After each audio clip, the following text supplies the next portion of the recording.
Can you really taste minerality in wine?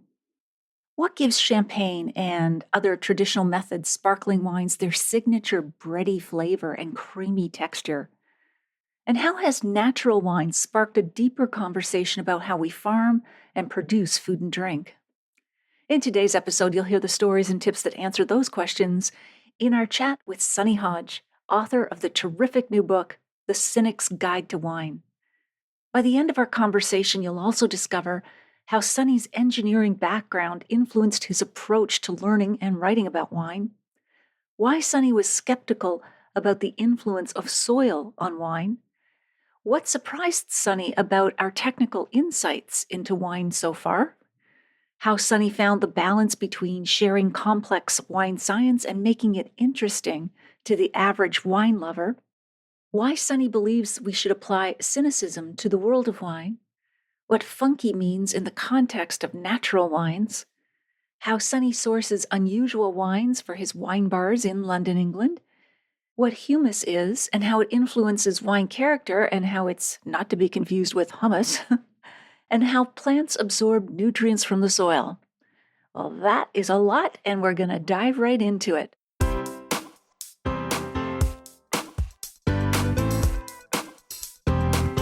Do you have a thirst to learn about wine? Do you love stories about wonderfully obsessive people, hauntingly beautiful places, and amusingly awkward social situations? Well, that's the blend here on the Unreserved Wine Talk podcast. I'm your host, Natalie McLean, and each week I share with you unfiltered conversations with celebrities in the wine world, as well as confessions from my own tipsy journey as I write my third book on this subject. I'm so glad you're here. Now pass me that bottle, please, and let's get started. Welcome to episode 350. So on City TV's breakfast television show, I recently chatted about terrific barbecue wines. We kicked off things with a fun little game because that's what we like to do. So I told the hosts about a wine and then they had to tell me which grilled grub pairs best with it. We started with Casillero del Diablo Pinot Grigio from Chile, a zesty white wine with notes of green apple and lemon zest. It's dry, it's crisp, like a summer breeze in a glass. Minus the humidity and bug spray, thank God. Fascinating fact. Casillero del Diablo means the devil's cellar, a legend created by the winery's founder to keep thieves away from his best bottles. I find that diabolically inspiring. In fact, I'm going to start labeling my stash of cookies cursed to cut down on family thievery. So which barbecue dish would this pair best with? So I made them guess, was it veggies, seafood, chicken, pork, or beef? They got most of them wrong, but they were good sports. So this one would be grilled veggies like zucchini, mushrooms, and peppers. The wine's juicy acidity cuts through the char and earthiness of the veggies, giving them a squeeze of citrus they didn't know they needed. I also had the Casillero del Diablo Sauvignon Blanc with notes of gooseberry and grapefruit. It's got that classic Sauvignon Blanc zing that wakes up your palate like someone bottled a perfect day at the beach. Fascinating fact, this Sauvignon Blanc hails from Chile's Casablanca Valley, known for its cool climate and morning fog that preserve the grape's vibrant acidity. So which barbecue dish would it pair best with? This wine sings with barbecue salmon or grilled shrimp. There's my shrimp. Its zesty acidity lifts the smoky richness of the grilled seafood. It's like a lemon wedge that never quits. Next up is the Lavis Pinot Grigio from Italy with notes of lime and white flowers. It's a steal at just $15, less than half the price of other top-notch Pinot Grigios, and it tastes even better. Fascinating fact, more than 800 small family-owned farms grow grapes for this wine. It's the wine version of an Avengers team-up, but with more stainless steel and less spandex. The grapes are grown on steep alpine slopes, which give this wine its vibrancy. So, which barbecue dish does this wine pair best with? It would be great with grilled lemon rosemary chicken. It has this mouth-watering juiciness that complements the herbs beautifully.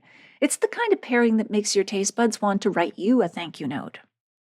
And up next is the Minuti Rosé from Provence, France. It is a glow-up wine with notes of wild strawberry and pink grapefruit. If a sunset had a flavor, this would be it. Fascinating fact, Minuti Rosé was one of the first wineries in Provence to earn the prestigious Cru Classé status in 1955.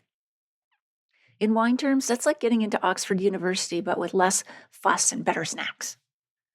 Which barbecue dish would it pair best with? This was a trick question. It's actually chicken again, though in this case, I'd suggest grilled chicken skewers. The wine is elegant and effortless, like a breezy outdoor dinner when you're wearing chiffon that's waffling and whiffling in the wind. Don't even know if those are verbs. Anyway, next up we have the Connoisseur Viognier from Chile, bursting with notes of apricot and orange blossom. This is mango salsa in a glass, or just salsa itself. It's so lively. Fascinating fact, Connoisseur's commitment to sustainability has earned them the coveted B Corp certification. Their vineyard workers still ride bikes between the rows of vines, a nod to their eco-friendly roots and to the logo on the label, which has somebody on a bike. Which barbecue dish would this pair best with? Yes, spicy pork ribs or grilled sausages. Its lush and tropical flavors would cool down the heat in the meat. And finally, something for our red wine lovers. The La Mole de la Mole Maggiolo Chianti Classico is a bold red with layers of black cherry and a whisper of smoke. It's incredibly food-friendly. Fascinating fact, La Mole de la Mole's vineyards date back to the 1300s and sit at one of the highest elevations in Chianti, which gives this wine its finesse and fierce finish. And which barbecue dish would this pair best with? Process of elimination, I'm sure you've guessed by now. That would be beef, grilled strip loin to be specific, or a burger with aged cheddar melting on it. Think of this wine as your steak's soulmate. Tall, dark, and a little brooding in all the best ways. All right, where you can find these wines, of course, on my website and on Instagram. Follow me there at Natalie McLean Wine. I'll post links to all of these wines in the show notes at nataliemclean.com/350. Back to today's episode. Two of you are going to win a copy of Sunny's terrific new book, The Cynic's Guide to Wine. I also have 2 copies of A Season for That, Lost and Found in the Other Southern France, and a copy of Decanter Magazine's new book, The Ultimate Travel Guide for Wine Lovers. If you'd like to win a copy, please email me and let me know you'd like to win. It does not matter where you live. I will find you, or at least the books will. It'd be creepy if I actually hand-delivered it, I'm sure. Anyway, I'll choose 5 winners randomly from those who contact me at natalie@nataliemclean.com. You know what's coming next. In other bookish news, if you're reading the paperback or ebook or listening to the audiobook of my memoir, Wine Witch on Fire, Rising from the Ashes of Divorce, Defamation, and Drinking Too Much, a national bestseller and one of Amazon's best books of the year, I'd love to hear from you at natalie@nataliemclean.com. I'd be happy to send you beautifully designed, personally signed book plates for the copies you buy or give as gifts. Order it now because it has a real seasonal Halloween kind of feel. I delve into the history of witches. I'll put a link in the show notes to all retailers worldwide at nataliemclean.com/350. One note before we begin. Sunny was recording this podcast with me from his wine bar in the heart of London, England, so you're going to hear the sounds of a busy restaurant in the background, as well as police sirens. Rest assured there was no wine crime committed during our conversation. Okay, on with the show.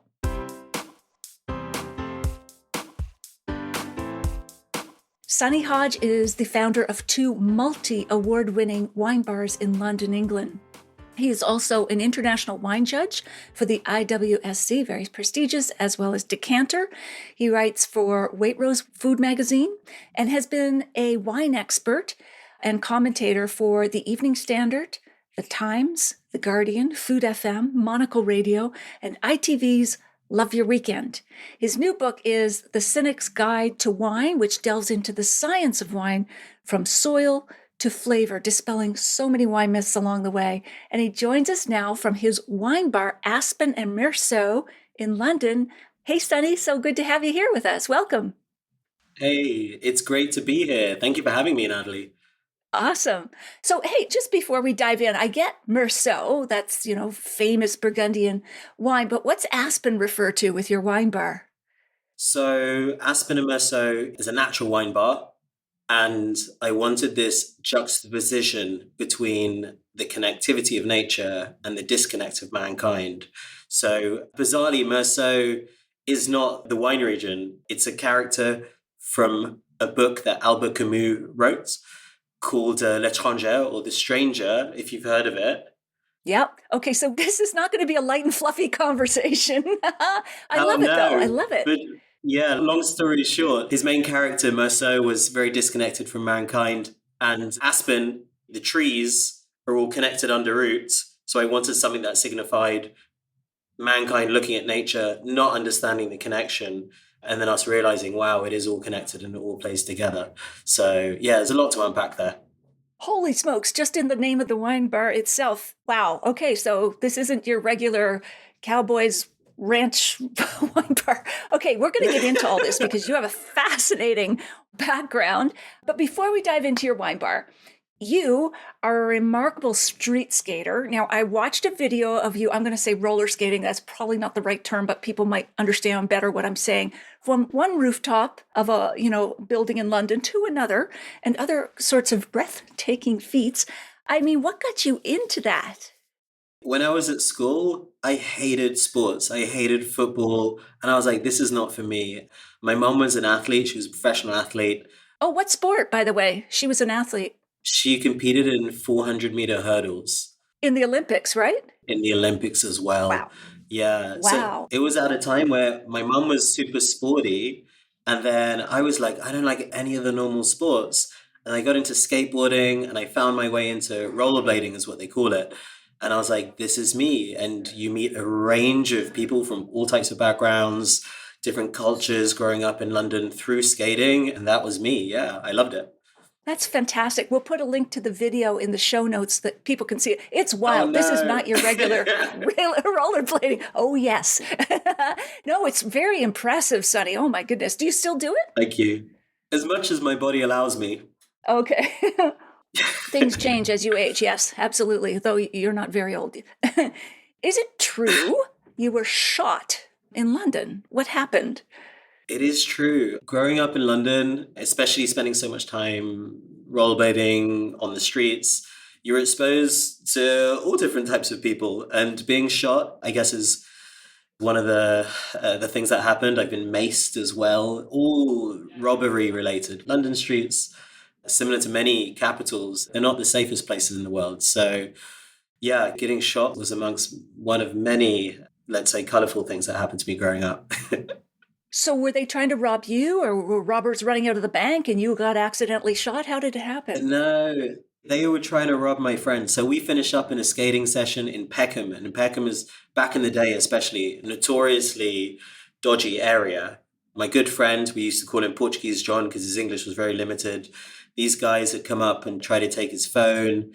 It became a little bit of a scuffle. I managed to get the phone back. I was never particularly strong, but I was like quick and nimble. So I got the phone back.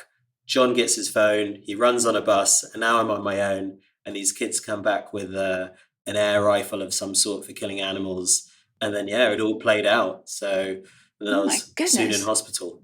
Ugh, an air rifle, does that have bullets? Like, is there lead bullets in an air rifle? Yeah, they're meant for like killing little animals. So I got one in the back of the head, one in the jaw, Oh, and they my had to goodness. remove it surgically. Yeah, the guys actually got caught. I think they got done for attempted murder or something like that. Oh, thank goodness. At the time, I was out of the country and I was like, leave it be, let it go. So I think they're still out there. I hope they learned some lesson. Well, let's hope. And so, did this affect your ability to smell? I'm going to lasso everything back to wine, of course, but did it have any connection for you?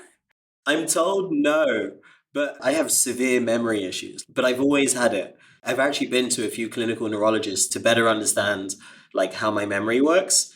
And through all those neurological testings, I have discovered that I'm unaffected by the incident. So no is the short answer to that. Luckily. Okay. Yes, luckily. Do you have a memory of the smell of lead or that shot? Anything like that? I imagine it's tied to some big emotions for you. Yeah, for sure. I think this, you're tying it back a little bit with the book, which is really cool, which brings up the question like, can we smell metals? And that again ties in with ideas of terroir. And when we have like rocks in the soil, can we actually smell them? Do they have a link with wine? I guess the smell of that sort of singeing metal quite close to my nose and in my head really brought back a lot. But also, it is infused with emotion. But then the question is, did I actually smell the metal or was I smelling something else? And which was it? Well, tying back to ideas of terroir, we can't smell or taste metals. There's no way that we can do it.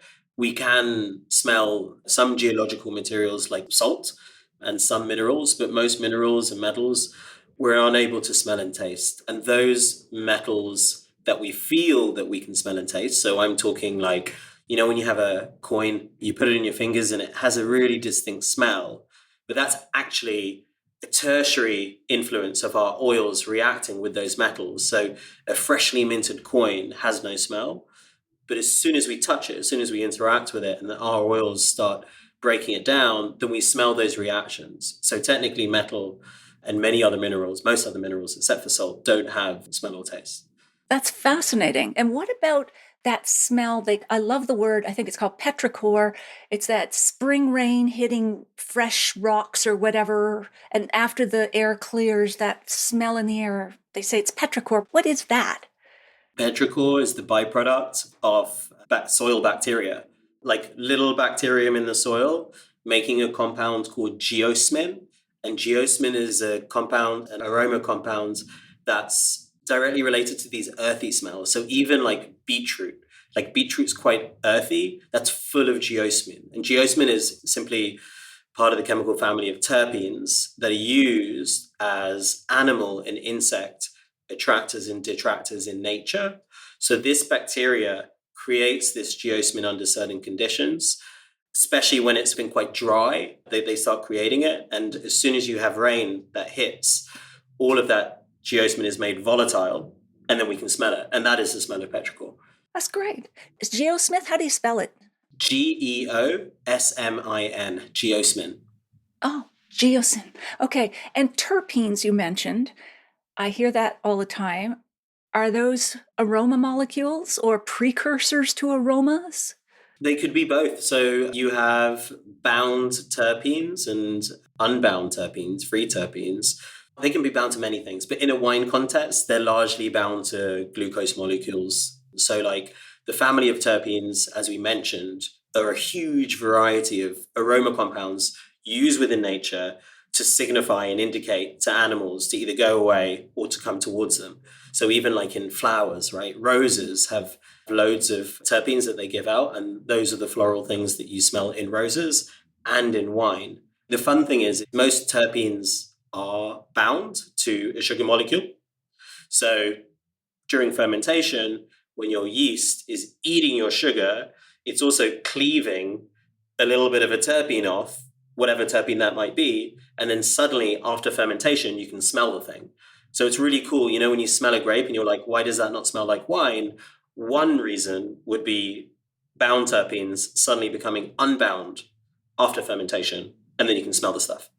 Oh, that's a great description. That is great. As you can tell, we're we're already 6 feet under the earth here. Yeah, we're in the thick of it. Exactly. Oh my goodness. So it probably shouldn't come as a surprise to people, but you mentioned the introduction of your book. Your journey began with mechanical engineering at the University College of London. How did your background in engineering shape your approach to understanding wine? We're already getting a taste of it. You're analytical, you're scientific, you're methodical. Is there something more in terms of what mechanical engineering did or gave to you with wine? I don't think I realized how much of an engineer I was until I got into wine. So during engineering, I really did not enjoy doing that degree. I finished it just because I wanted to get it done, over with, and then onwards and upwards.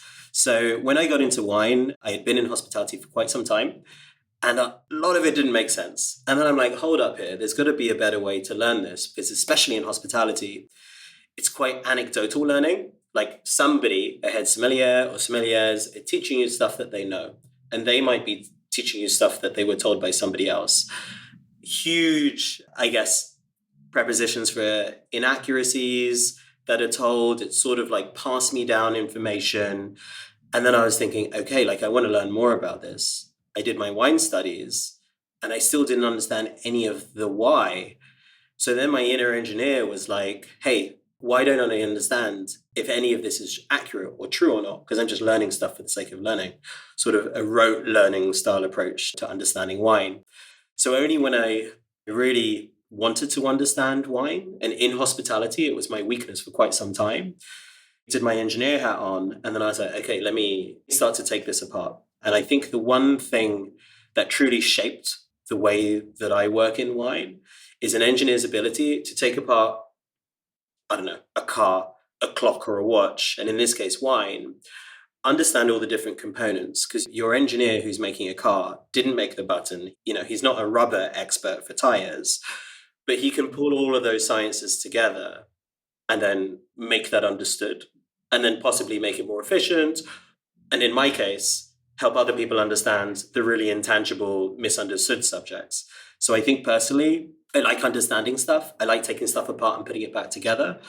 I don't need to be a soil scientist or a neurological expert to understand how it all works and then tie it together. Because I think if you pigeonhole yourself in one direction, that's where you'll stay and you won't be able to understand the bigger picture. That's great. Wow. Okay. And then before we just dive into the Cynic's Guide to Wine, I did mention your mother was an Olympic athlete. That's incredible. She was also a single mother raising you. How did she impact you? Maybe not as a direct relation to wine, but what was her legacy to you? So growing up, it was just me and mum. She was my role model. She was everything. Thinking back, her, I guess, moral guidance was everything. Mum was really, really honest, and we were both quite honest with each other. So as strong as I saw her as this, little boy growing up, not really understanding everything, how it works, she was quite vulnerable and honest in terms of her emotions and what she could do, what she couldn't do, what we could afford, what we couldn't afford. So I think having those conversations were really key to me, I guess, raising a team and operating two wine bars and also interacting with the rest of the world. We both had very little like ego. We just appreciated what we had rather than just thinking, oh, I want this, I want this, I want this. She gave me full freedom to do whatever I wanted. I didn't have to check in. And I think when you're given that much freedom at an early age, it does teach you responsibility quite quickly. And when you've only got one person in the world that's going to support you, you realize that they're really important, and I didn't really want to piss her off. Good for early staff training. Okay, so your wonderful book, The Cynic's Guide to Wine, takes a scientifically rigorous approach to explaining wine. You talked about the sort of received wisdom people hand down from one person to the other in terms of teaching about wine. Was there a specific piece of wine BS or romance that kind of like you questioned or thought that can't be right, or you later discovered wasn't right, that maybe triggered the desire to write this book?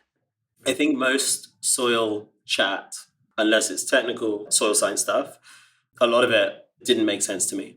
And then only by understanding how roots work in all plants can you start to dissect if the wine soil does make any sense in terms of how that impacts your wine and its flavor.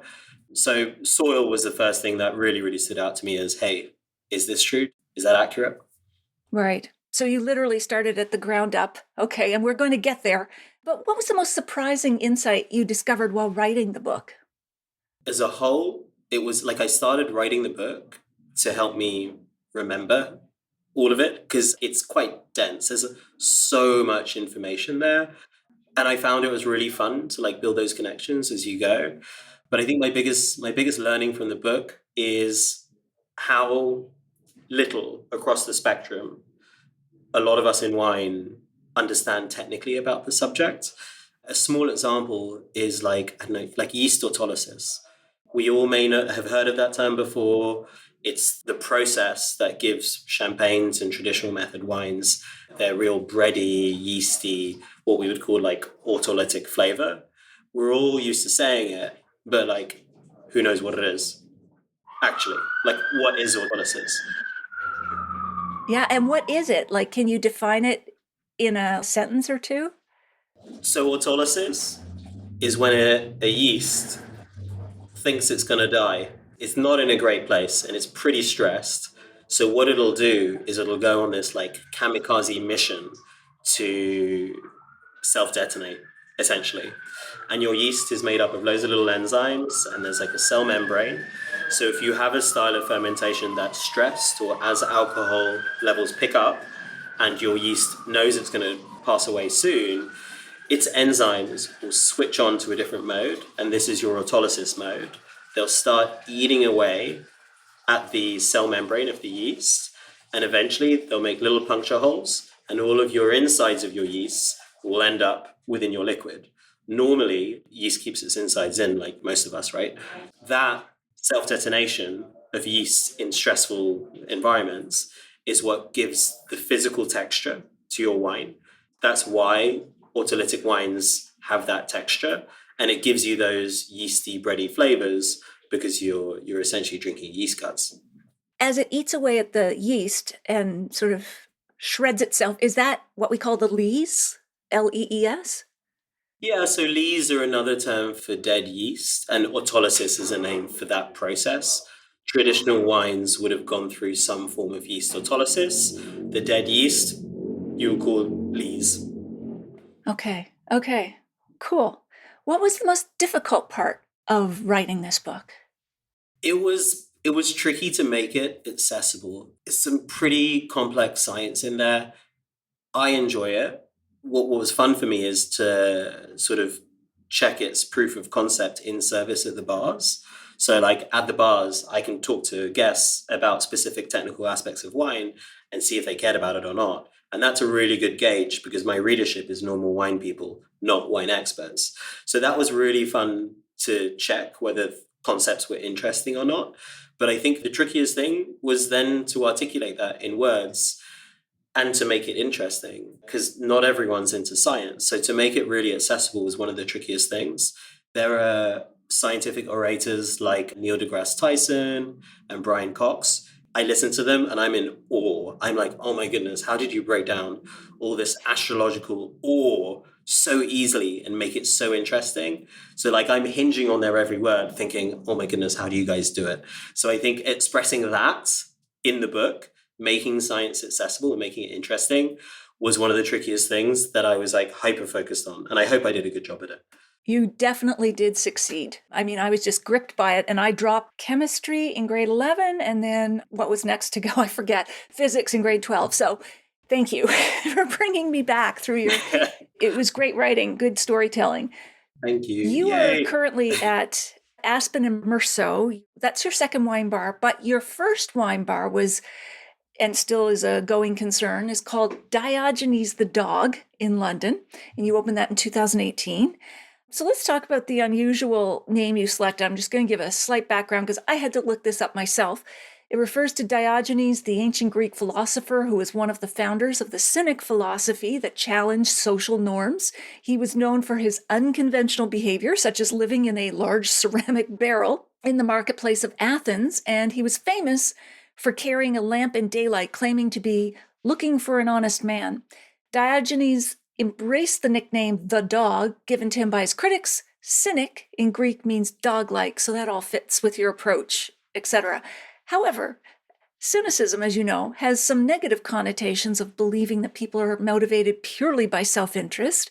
So how does that sort of go together, mesh with wine that celebrates the pleasures of life and the generosity of spirit and sharing it with others?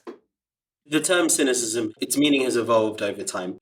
When I pitch cynicism at the bar and in the Cynic's Guide to Wine, I mean the original understanding of the philosophical movement and the original way the word was used. That is literally just about questioning. Diogenes questioned everything. He questioned his politics around him, why people did certain things, why his nation was going to war.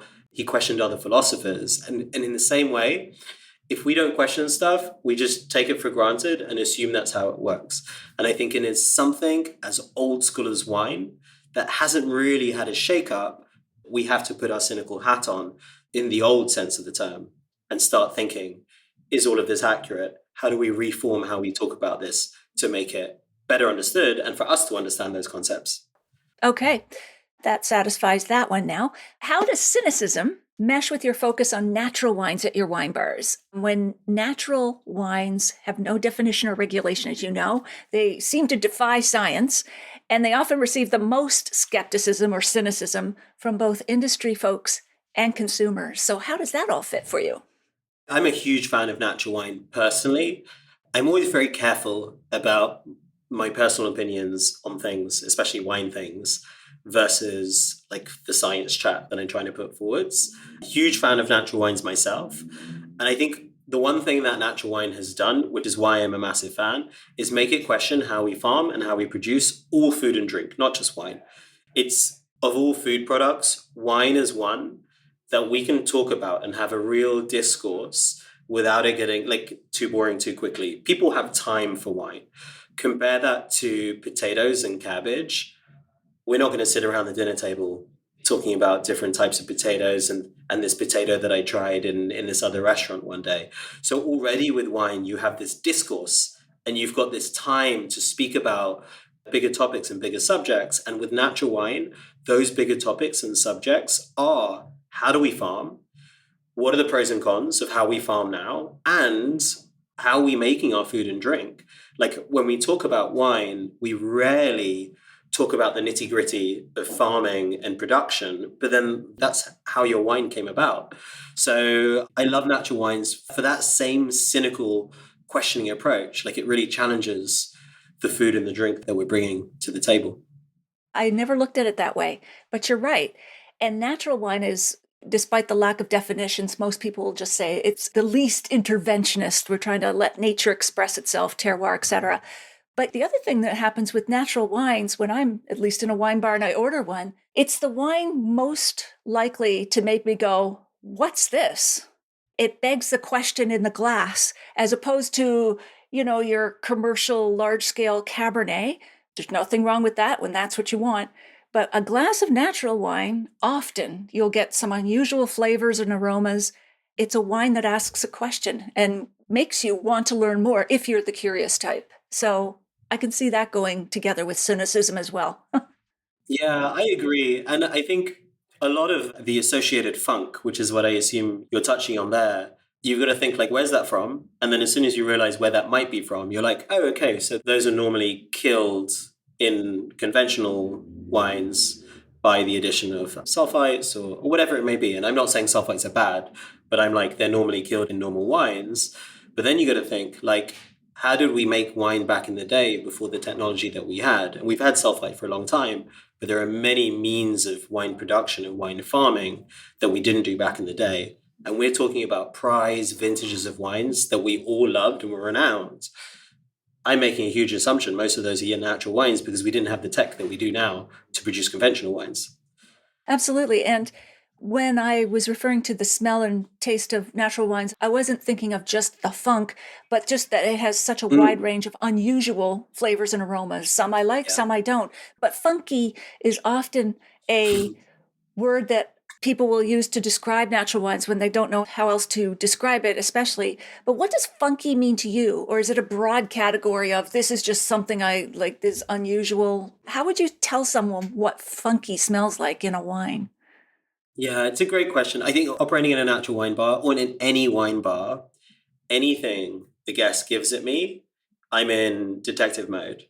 Even if it's common terms like dry, there are so many different ways to dissect what that might mean. Like me and you would associate dryness with just sugar levels in a wine, but then your guest who's sitting in front of you might associate that with tannins. Like maybe it gives them a real drying feel.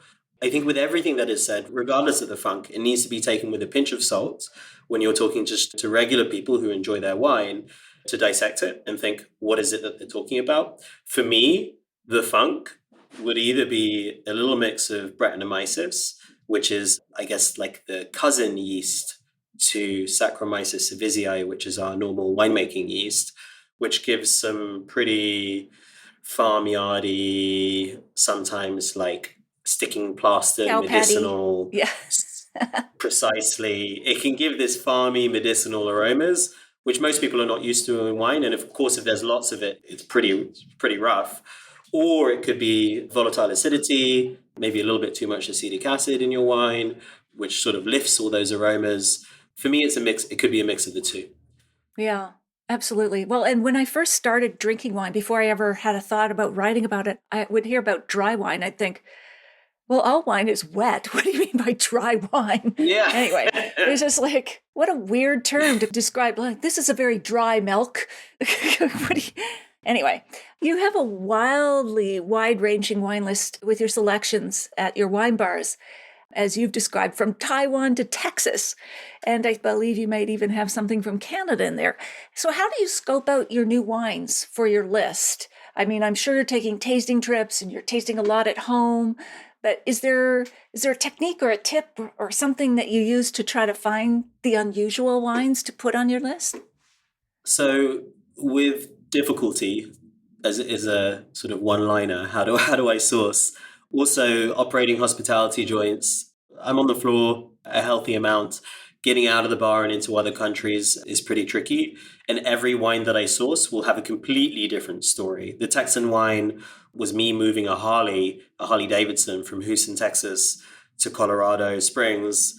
And then I hit up all the wineries that we can go on the way because I knew that I wanted to bring in Texan wine. I just didn't know any, and no one's bringing it into Europe. So that was how we found Messina Hoff, like our Texan winery that we work with. The Taiwanese wine that we bring in, I was judging with a lady called Leona De Pasquale for the IWSC, and she's like an expert in Asian wines, and I sell a lot of Asian wines. So she introduced me to Clara from Waitstone Winery, and that was just because she knew I would be into it and I'd bring it into the country and we'll represent them really well. So every wine has a completely different story. I think tips on trying wine as a whole is be open-minded. I would call it like a Buddhist mindset on life. I'm not religious in any way or form, but I think I'm open-minded enough to think, is this good and enjoyable? And not just for me. So I think when I'm tasting, I always have my commercial hat on and think, who's going to like that? How will my team get engaged? And what will they talk about when it comes to that? And it's as simple as that, because when you're choosing for wine bars or restaurants, all you're thinking is, are people going to be into this at that price point? And how are my team going to deliver that? Like, you've got to think, what are they going to talk about? What are the exciting, interesting scientific points or nuanced storytelling that they're going to speak about to deliver that to the table? If it's about you just trying new things, you got to be open-minded. What we like and dislike is great, but we don't like and dislike those things every single day. I like pancakes. I don't want to eat pancakes every day. So I think knowing and being open-minded, you'll come to expect and enjoy things later down the line that you don't enjoy immediately is really important to just being open-minded about food and drink. Absolutely. It's literally an acquired taste, like you develop a taste over time for some things. All right, let's dig down into the soil. So you start with the soil. Your book is very methodically organized, soil, and then, you progress up from there. I love this because I never read about or heard about some of the stuff you're talking about.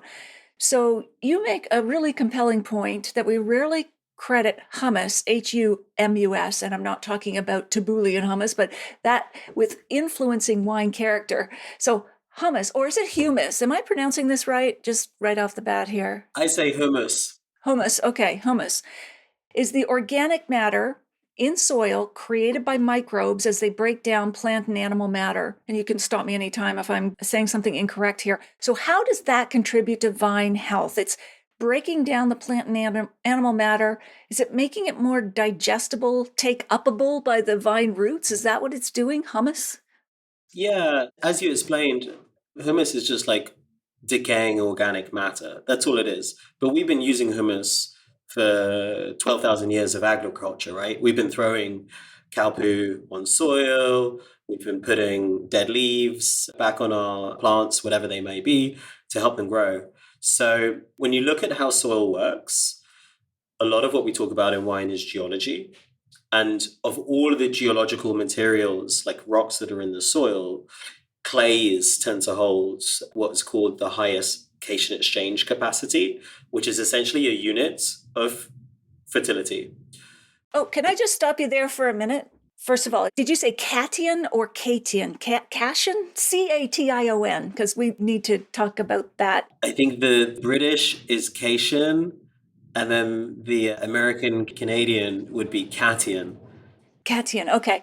Because you've slipped it in there, so we should define it because I got, and we'll come back to what we were just talking about, but if I understand correctly, cation exchange is how plants obtain nutrients from the soil.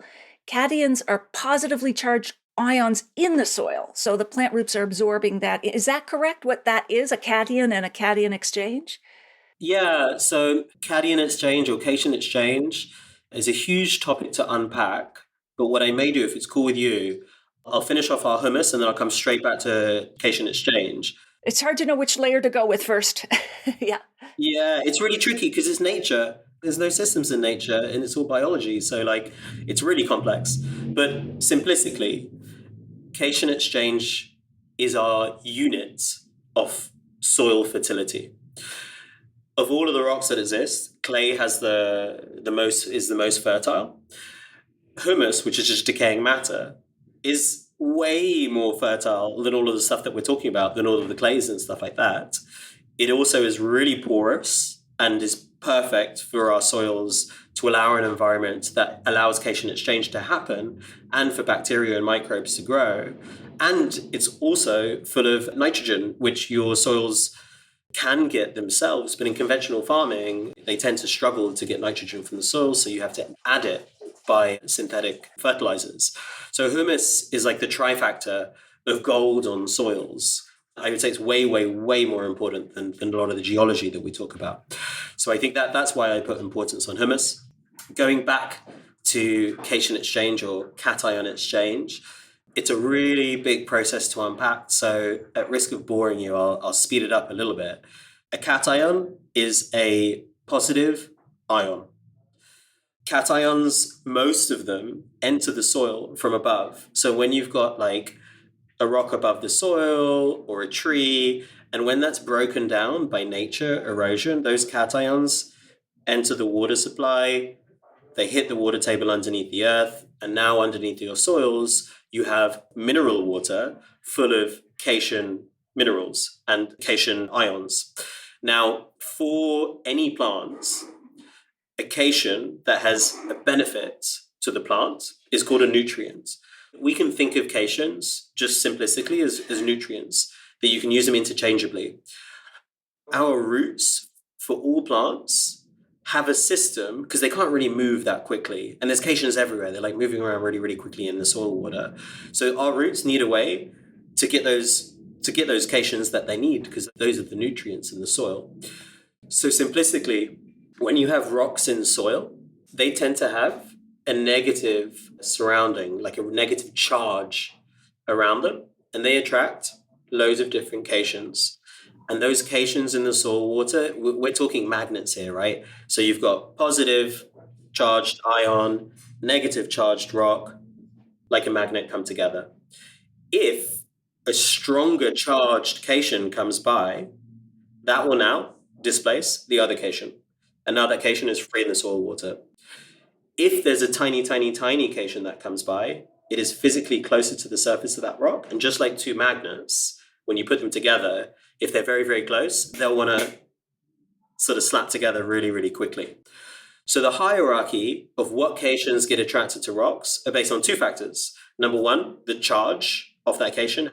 How highly charged is that cation? And number two is the size of the cation. How small is it? Smaller stuff will be closer to the surface and will get attracted. All plants now have a problem in their hands. They're like, okay, so we've got rocks that are surrounded by cations, our roots, which are super, super slow to get there. How do we pry those cations off those rocks? And the beauty of nature here is our plants can synthesize hydrogen ions. And hydrogen ions, on that hierarchy, that pyramid of cations of what's most likely to get attracted to a rock, hydrogen ions are at the top of that pyramid. They're a proton inside, so the tiniest little cations. And because they're so teeny tiny, the tiniest of the lot, they are the strongest attracting cation around. So they're the top dog cation that will always displace other cations on a rock, other nutrients on a rock. So our plants, through photosynthesizing, they take in water, they draw in water from the roots, which is H2O. Photosynthesis means that they take in carbon dioxide and they release oxygen. So now you've got a free hydrogen to play around with if the plant wants. It can sense a rock that's got, loads of free cations, loads of nutrients, and it'll release those hydrogens.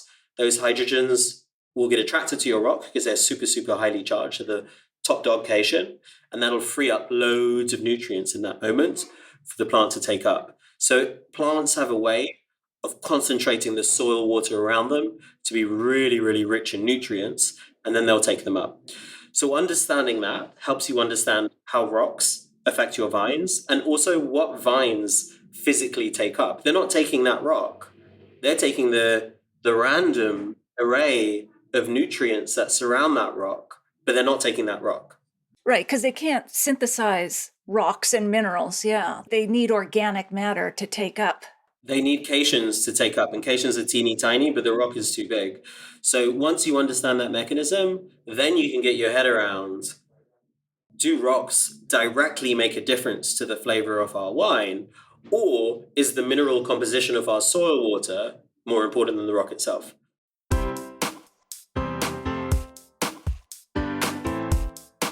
Well, there you have it. I hope you enjoyed our chat with Sunny. Here are my takeaways. Number 1, can you really taste minerality in wine? As Sunny explains, we can smell some geological materials like salt and a few minerals, but most minerals and metals, we can't really smell or taste them. And then he gives an interesting example. When you have a coin and you put it in your fingers or on your palm and it has a really distinct smell, that's actually not the smell of the coin. That's a tertiary or third influence of our oils interacting with the metal. A freshly minted coin has no smell, but as soon as we touch it and our oils start breaking it down, then we smell those reactions. So technically, metal and other minerals do not have taste or smell, except mostly for salt. Number 2, what gives champagne and other traditional method sparkling wines their signature bready flavor and creamy texture? Sunny says yeast autolysis, yeast eating itself till it's dead, is the process that gives champagnes and traditional method wines their bready, yeasty, autolytic flavor. Autolysis is when the yeast thinks it's going to die and it gets pretty stressed out, and I don't blame those poor little organisms. It'll go on this kamikaze mission to self-detonate. Yeast is made up of loads of little enzymes, and there's a cell membrane. So as the alcohol levels tick up, as fermentation carries on, the yeast knows it's going to pass away soon, so sad. Its enzymes will switch on to a different mode, and this is autolysis mode. They'll start eating away at the cell membrane of the yeast itself, and eventually they'll make a little puncture hole in it, and all of the insides of the yeast end up in the liquid. So that self-detonation of the yeast in stressful environments is what gives you a physical texture to your wine, those little tiny bits. Often you can't even see them, but it does add to the texture. And that's why autolytic wines have that texture that gives you those yeasty, bready flavors. I just love it, although it sounds very sad for the yeast. And finally, number 3, how has natural wine sparked deeper conversations about how we farm and produce food and drink? Sunny says natural wine makes us question how we farm and produce all food and drink, not just wine. Wine is the one he feels that we can talk about and have a real discourse without it getting too boring, and that's probably because we're drinking wine as we talk. People have time for wine. Compare that to potatoes and cabbage. We're not going to sit around the dinner table talking about different types of potatoes or this type of potato I tried in this restaurant the other day. But with wine, you've got the time and attention to speak about bigger, broader topics. And with natural wine, it brings up how do we farm? What are the pros and cons of our farming methods, of what we're consuming? In the show notes, you'll find the full transcript of my conversation with Sunny, links to his website and restaurants, And the video versions of these conversations you can find on Facebook and YouTube Live, and where you can order my book online now, no matter where you live. If you missed episode 330, go back and take a listen. I chat about the surprising science of booze and wine with Adam Rogers. He has some really interesting insights. I'll share a short clip with you now to whet your appetite. As our dessert course came, the couple sitting next to us was ordering a dessert wine, and she was running down what the options were and was talking about a sweeter wine. And the guy said, "Oh, is that a Vin de Glacier or a Noble Rot?" Two different ways to make a sweet wine. You can use botrytis, which is this fungus that grows on the grape and makes sugar express more so you get a sweeter thing, or Vin de Glacier, you chill it so that you get a colder product at the end. But just the fact that he was informed enough to know that there were these two methods, and that would have a bearing on what he would be tasting. And I had always been that kind of person in bars, certainly with wine, where you sort of look at these different colored liquids and all the different shaped glasses and wonder, well, what the hell are all those things? How do they do that? And here was this person who was operationalizing that sort of interest to make his meal better. He wanted to have more fun.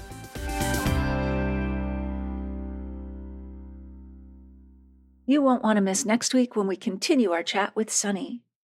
If you liked this episode or learned even one thing from it, please email or tell a friend about the podcast this week, especially someone you know who'd be interested in learning more about the weird and wonderful science of wine. It's easy to find the Unreserved Wine Talk podcast.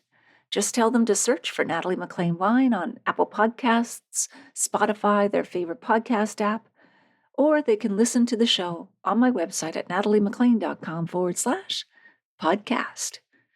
Email me if you have a sip, tip, question, or if you'd like to win one of 5 copies of the books I have to give away.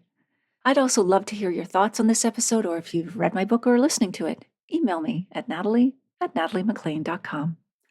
In the show notes, you'll find a link to take a free online food and wine pairing class with me called The 5 Wine and Food Pairing Mistakes That Can Ruin Your Dinner and How to Fix Them Forever at nataliemaclean.com/class. And that's all in the show notes at nataliemaclean.com/350. Thank you for taking the time to join me here. I hope something great is in your glass this week. Perhaps a champagne with that seductive, freshly baked bread aroma.